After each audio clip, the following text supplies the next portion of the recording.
नमस्कार दोस्तों, मैं हूं गौरव और आप देख रहे हैं मार्केट रिपोर्ट। आइए बात करते हैं डॉक्टर रेड्डीज़ लैब की। अभी आपने देखा कि कुछ ही दिनों में डॉक्टर रेड्डीज़ में धीरे धीरे एक मूवमेंट आई है चार्ट्स पे, जो इसे बिल्कुल ही अपसाइड लेकर चली गई और ये अपने जो रिसेंट ऑल टाइम हाई है इसका, उसके पास तो है ही, उसके साथ साथ इसका जो ऑल टाइम का जो एक हाई लगा हुआ है ये उसे भी ब्रेक करने के लिए चार्ट्स पर कुछ ऐसे इंडिकेशन आ रहे हैं। खैर, हम चार्ट्स की बात बाद में करेंगे, उससे पहले मैं आपको डॉक्टर रेड्डीज़ के बारे में बता देता हूँ। डॉक्टर रेड्डीज़ 1984 में कंपनी फॉर्म हुई थी और अंजी रेड्डी इसके फाउंडर हैं। और इसका ये एक एमएनसी फार्मास्यूटिकल कंपनी है जिसका जो कॉरपोरेट ऑफिस है, हेडक्वार्टर जो है वो तेलंगाना में है। उसके साथ साथ इनका जो बहुत बड़ा एक सोर्स ऑफ रेवेन्यू है, सोर्स ऑफ इनकम जो है, इनके जो इनकम जनरेशन है वो इनका वर्ल्ड वाइड है। मतलब इंडिया से इतना नहीं है जितना इनका बाहर से है। उसका रीज़न ये है कि बहुत ही one of the best company है ये इंडिया की फार्मा सेक्टर में। और जितना भी ये बाहर मेडिसिन्स हो गए, मतलब फार्मा से रिलेटेड जितने भी प्रोडक्ट्स हैं उन्हें ये बाहर एक्सपोर्ट करते हैं। उसके अगेंस्ट इन्हें जो भी इनकम होती है वो डॉलर्स में होती है।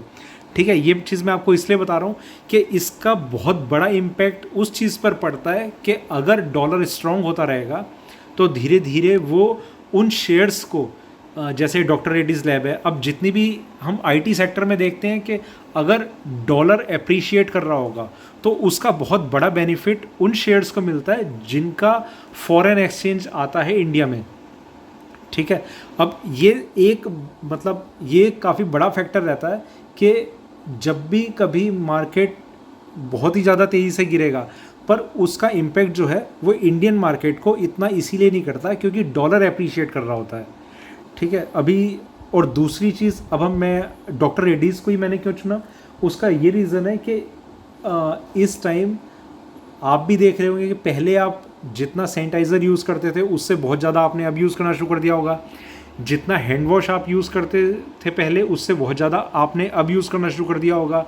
मेडिसिन्स जितनी पहले लोग लेते थे, मैं और चीज़ों की बात नहीं कर रहा, ये सिर्फ कोरोना वायरस को लेकर ही मैं बात कर रहा हूँ। जितनी भी मेडिसिन्स के लिए अभी कोई फीवर आ रहा है, कुछ हो रहा है, हमारे दिमाग में सबसे पहले यही चीज़ माइंड में आती है हमारे कि ये कहीं कोरोना तो नहीं, और इसको लेकर हम बहुत ही ज़्यादा एक्टिवली रिएक्ट करते हैं इन चीज़ों को लेके। मतलब आप अभी लाइटली नहीं लेंगे तो कहीं ना कहीं ये एक माइंडसेट ज़रूर बन चुका है और उस माइंडसेट का जो बेनिफिट है वो उन्हीं कंपनीज़ को मिल रहा है जो फार्मा सेक्टर से रिलेटेड है डायरेक्टली। और डॉक्टर रेड्डीज़ लैब इस चीज़ में सबसे आगे मानी जाती है इंडिया में। ठीक है, तो अब हम बात करते हैं चार्ट्स की। ये थोड़ा मैं आपको इसलिए बता रहा था, थोड़ा फंडामेंटल रीज़न क्या रहा है जो इस स्टॉक का जो स्ट्रेंथ जिसने बना रखी है, इसलिए मैं आपको बता रहा था। अब देखिए, ये स्टॉक ट्रेड कर रहा है 4024 पे। अभी हमने रिसेंटली जिस तरीके का एक ट्रेंड देखा था, देखिए मैं आपको चार्ट्स पे बताता हूँ। मार्च में एक डाउन साइड आई थी जो अगर हम देखें उसे इसने यहाँ से यहाँ तक करेक्ट किया था। ठीक है, ये मैं मार्च की बात कर रहा हूँ। उसके बाद से जो जितनी भी फार्मा सेक्टर में कंपनी थी जो बहुत ही ज़्यादा स्ट्रॉन्ग थी, जिनकी जो नेटवर्थ थी वो बहुत ज़्यादा स्ट्रॉन्ग थी और जिनका मार्केट में एक सेटअप कह लेंगे, इंफ्रा कह लेंगे, या फिर जो भी उन्होंने एक इंफ्रास्ट्रक्चर इस तरीके से सेटअप कर रखा है, उनके क्लाइंट बेस कितने हैं, कितना उन्हें फॉरेन एक्सचेंज आता है, तो उस वजह से सारी चीज़ों को ध्यान में रखते हुए इस शेयर ने निफ्टी के नीचे रहते हुए भी अपने आप में एक स्ट्रेंथ दिखाई और ये उस लेवल को भी ब्रेक करके ऊपर निकल गया जो इसने पिछला एक रिसेंट हाई बनाया था। ठीक है, ये बहुत अपने आप में बहुत बड़ी बात है कि जब पूरे ग्लोबल एक रिसेशन आया हुआ है ग्लोबली, तो उस दौर से भी ये निकल के ये पर्टिकुलर शेयर जो फार्मा सेक्टर का है, इसने एक ऐसा ब्रेकआउट दिया था जो ऊपर चला गया था। और उसके बाद इसमें एक थोड़ा सा और डाउन साइड आया। ये डाउन साइड उस चीज़ का था, इसका मैं अभी आपको बताऊंगा, चार्ट्स में ही बताऊंगा कि एक तो ये अपने जो ऑल टाइम हाई है ये उसके पास था, और दूसरा निफ्टी भी थोड़ा सा वहाँ से करेक्ट हुआ था। वो प्रेशर, थोड़ा सेलिंग प्रेशर निफ्टी में थोड़ा काफ़ी ज़्यादा था, तो उस वजह से थोड़ी सी हमें इसमें करेक्शन देखने को मिली थी। तो फिर से चलते इसमें एक बाइंग आ गई है, क्योंकि निफ्टी भी जो है वो अपने जो बिल्कुल रिसेंट इसने जो एक हाई मारा था 10,000 के अराउंड, वो भी अपने हाई पर है और ये भी अपने हाई पर आ गया है। ठीक है, ये इसलिए मैंने डॉक्टर रेड्डीज़ लैब को चुना है कि ये अपनी तो स्ट्रेंथ दिखा ही रहा है, प्लस अगर इसे निफ्टी का सपोर्ट मिल रहा है तो वो इसके लिए बहुत ज़्यादा एक प्लस पॉइंट है। ठीक है, ये मैंने आपको बताया, ये डेली चार्ट्स की मैं बात कर रहा हूँ। तो इसने जो सपोर्ट लिया है वो यहाँ पर लिया है। अभी मैं आपको इन लेवल्स को अपडेट करता हूँ। देखिए, डॉक्टर रेड्डीज़ लैब को आप प्लस कर सकते हैं आने वाले काफ़ी टाइम के लिए, जब तक ये कोरोना वायरस पेंडेमिक का जो भी एक माइंडसेट है, एक तो वो लोगों के दिमाग से या फिर दुनिया से कुछ उस पर हमें ऐसा वैक्सीनेशन अगर मिलता है, और वो वैक्सीनेशन कौन सी कंपनी के थ्रू मिलेगा वो भी चीज़ देखी जाएगी, और उस कंपनी के क्लाइंट बेस कैसा है, क्लाइंट बेस कौन से हैं कौन से नहीं है। देखिए, डॉक्टर रेड्डीज़ लैब है, इनके जो क्लाइंट्स होते हैं वो भी फार्मा सेक्टर से रिलेटेड करते हैं। अब जो वैक्सीन अगर जनरेट होता है, कोई मिलता भी है, कुछ ऐसा इनोवेशन ऐसी होती भी है, तो ये सारी चीज़ें भी देखी जाएंगी। ये मैं बहुत आगे की बात कर रहा हूँ। देखिए, अभी तक ऐसा कुछ नहीं है, पर जब तक एक ऐसी अनसर्टेनिटी एक मार्केट में रहेगी कि इसका वैक्सीन बनेगा या फिर तब तक दवाइयाँ कौन सी हैं, कौन सी यूज़ हो रही हैं, कौन सी नहीं हो रही। देखिए, हम लोग इतनी एक इन डेप्थ नॉलेज इन चीज़ों की नहीं रखते हैं। मतलब मैं एक लेमन लैंग्वेज में बोल रहा हूँ कि आप और हम नहीं जानते हैं, एक जिसने बहुत ही थॉरोली स्टडी किया हो इस चीज़ को कि इनका जो प्रोडक्ट है किन किन चीज़ों में ट्रेड करते हैं, कौन से इनका रॉ मटेरियल क्या है, और कहाँ कहाँ लैब में किन एक्सपेरिमेंट को ये देखना चाह रहे हैं। तो वो सारी चीज़ें रह सकती हैं कि जिसे ये पता होगा कि वाकई में ये उस वैक्सीन को के लिए तैयारी कर रहे हैं या नहीं कर रहे हैं। ठीक है, हमारा बेसिकली क्या है कि एक माइंडसेट लोगों के बीच में क्या चल रहा होगा। फार्मा सेक्टर तेज़ी में है, इसे आप नहीं नकार सकते, हम नहीं नकार सकते। ठीक है, दूसरी तरफ बैंकिंग सेक्टर में भी वही एक चीज़, जो हमारा माइंडसेट है वो कैसा परफॉर्म कर रहे हैं वो एक अलग चीज़ है। हम माइंडसेट क्या है इन्वेस्टर का, वो बहुत बड़ा मैटर करता है हमारे स्टॉक मार्केट में। बैंकिंग सेक्टर में जैसा ये सोचा जा रहा है कि अब जैसे रिसेशन के दौर से गुजर रहा है, भले ही किसी एक बैंक का नेटवर्थ जो है एनपीए कम हो रहे हुए, नेटवर्थ बहुत अच्छी सी जा रही हो, उसका क्लाइंट बेस बढ़ रहा हो, उसके नेट प्रॉफिट बढ़ रहा हो, वो चीज़ें हम इग्नोर कर देंगे। पर हमारा आगे का जो माइंडसेट है उसे हम लेके उस शेयर से अपनी जो इन्वेस्टमेंट है वो हम निकालने लग गए हैं, जिस वजह से जो बैंकिंग सेक्टर है उसमें एक अच्छा हम रिसेशन देख रहे हैं। स्टॉक प्राइस बहुत ही ज़्यादा नीचे है। उसके उलट दूसरी चीज़ फार्मा सेक्टर, क्योंकि हम ये सोच रहे हैं कि फार्मा इंडस्ट्री जो है वो बहुत तेज़ी से अप्रिशिएट करेगी, बहुत तेज़ी से ग्रोथ करेगी। उसका रीज़न यही है कि दवाइयाँ, इंजेक्शन, वैक्सीन और जितनी भी ये अब पीपी किट्स हैं, मतलब ये बहुत सारी चीज़ें हैं जिसको लेकर वो लोग ज़्यादा जानते हैं कि डॉक्टर रेड्डीज़ का काम क्या है, किस तरीके से काम कर रही है। हम बात करते हैं इसके स्टॉक प्राइस की। 4024 पे ट्रेड कर रहा है, इसमें आप बाइंग कर सकते हैं 3550 का। इसका मैं आपको एक काफ़ी लंबे टाइम के लिए मैं आपको इसका स्टॉप लॉस बता रहा हूँ। ये 3550 का लेवल लगभग इसका बनेगा, और 3550 का में एक चीज़ आप ध्यान रखेंगे कि इसकी क्लोजिंग 3550 के नीचे होनी बहुत ज़रूरी है डेली बेसिस पे। देखिए, आप इस चीज़ को दोबारा से समझ लीजिए। 4024 पे इसका ट्रेड प्राइस अभी करंट प्राइस चल रहा है, 3550 का मैं स्टॉप लॉस बता रहा हूँ। मेरा टाइम होराइजन है कम से कम 15 दिन से लेकर 6 महीने के बीच में, कुछ भी हो सकता है। तो कम से कम 15 दिन आप अगर होल्ड कर सकते हैं। देखिए, एक जंप आ सकता है, वो कब आएगा मैं आपको दोबारा कोई चार्ट्स इस पर डेली तो मैं अपडेट दूंगा नहीं इस चीज़ का कि 15 दिन बाद इसका क्या रेट है क्या नहीं है। ये मैं अभी के चार्ट को देखकर बता रहा हूँ।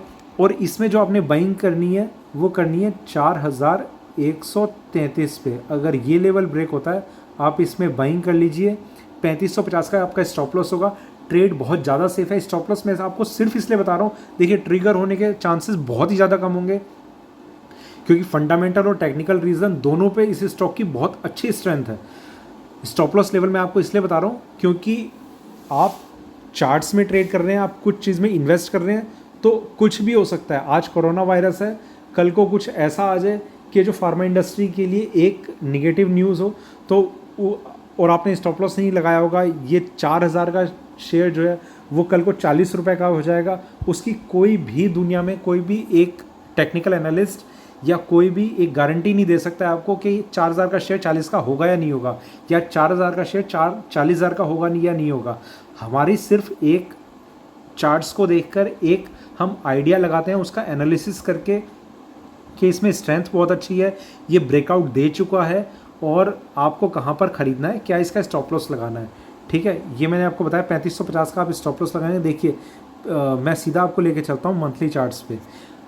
ये अभी अपने रीसेंट हाई पे है, ये यहाँ पर इसका एक रीसेंट हाई लगा था, जिसके बाद अब आप एक चीज़ देखेंगे कि ये जो इसका हाई लगा था ये निफ्टी के इस दौरान में नहीं लगा था। ये जो निफ्टी ने अभी जो रिसेंट हाई मारा था 12,000 का, ये बात है 2016 के आसपास की। देखिए 2015 ये है, ये 2016 के आसपास की बात है जब इसका ये ऑल टाइम हाई लगा था। वापस इसमें जो जंप आनी शुरू हुई है जब से कोरोना वायरस पैंडेमिक है, और लोगों को उम्मीदें हैं कि एक फार्मा इंडस्ट्री ही होगी जो इससे एक निजात दिला सकती है इस खतरे से। तो उस वजह से मैं आपको बता रहा हूँ कि 4133 आपका जो ख़रीदने का प्राइस होगा, 3550 का आपका एक स्टॉप लॉस लेवल होगा। तो इन चीज़ों को बस आपने ध्यान में रखना है, इसके अलावा कुछ ज़रूरत नहीं है। फंडामेंटल्स हम डिस्कस इसलिए करते हैं क्योंकि हमें थोड़ा सा एक आइडिया, थोड़ा सा सपोर्ट में हमें मिल जाता है कि क्या ये सही शेयर है, टेक्निकली बहुत स्ट्रॉन्ग दिखा रहा है, क्या फंडामेंटल भी इसके वाकई में स्ट्रॉन्ग है। तो वो मतलब जितना मुझे पता है, मुझे बहुत ज़्यादा नहीं पता होता फंडामेंटल्स का, जितना मैं थोड़ा बहुत मैं समझ लेता हूँ कि क्या चीज़ मुझे देखनी चाहिए। इसके अलावा फंडामेंटल कितने भी स्ट्रॉन्ग आ रहे होंगे, मैं अपना बताता हूँ, मेरा अपना पर्सनल व्यू क्या रहता है, फंडामेंटल्स कितने भी स्ट्रॉन्ग आ रहे होंगे, अगर ये 3550 का लेवल अगर ये ब्रेक करेगा तो मैं इससे एग्ज़िट कर जाऊंगा।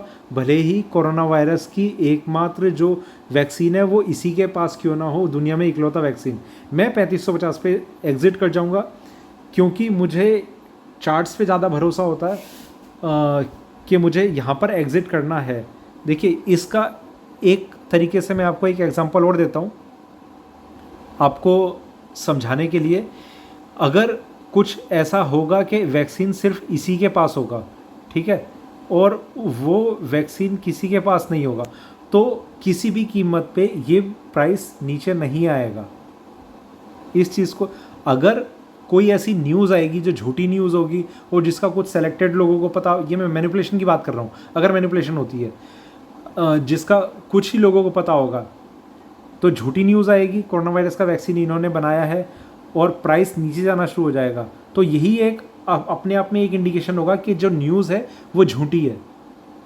आप समझिए इस चीज़ को। तो हमारे पास इन चीज़ों को विश्वास करने के लिए एक ही चीज़ होती है जो हमारी आँखों से हम देख सकते हैं, वो है हमारे चार्ट्स। यही हमारे लिए सब कुछ है जिसको लेकर हम ट्रेड कर सकते हैं।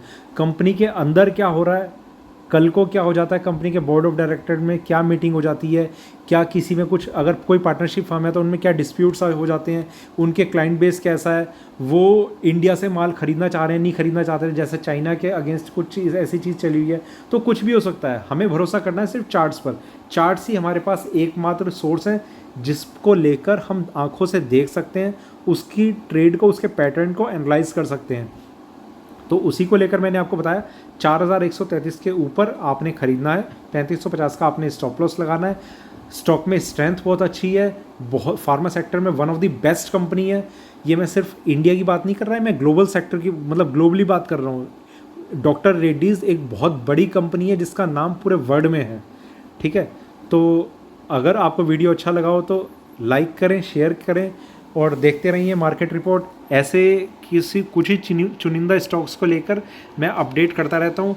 अगले वीडियो तक के लिए धन्यवाद। कुछ अगर आपको फीडबैक देना हो तो ज़रूर दें कमेंट बॉक्स में। धन्यवाद।